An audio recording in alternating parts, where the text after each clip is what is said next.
اور ہم نے موسیٰ کو کتاب عنایت کی اور ان کے پیچھے یکے بعد دیگرے پیغمبر بھیجتے رہے، اور عیسیٰ ابن مریم کو کھلے نشانات بخشے اور روح القدس یعنی جبرائیل سے ان کو مدد دی۔ تو کیا ایسا ہے کہ جب کوئی پیغمبر تمہارے پاس ایسی باتیں لے کر آئے جن کو تمہارا جی نہیں چاہتا تھا تو تم سرکش ہو جاتے رہے، اور ایک گروہ انبیاء کو تو جھٹلاتے رہے اور ایک گروہ کو قتل کرتے رہے، اور کہتے ہیں ہمارے دلوں پر پردے ہیں؟ نہیں، بلکہ اللہ نے ان کے کفر کے سبب ان پر لعنت کر رکھی ہے،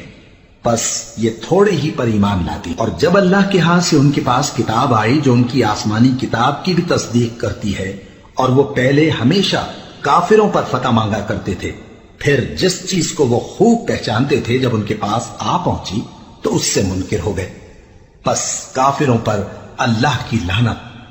جس چیز کے بدلے انہوں نے اپنے تئیں بیچ ڈالا وہ بہت بری ہے،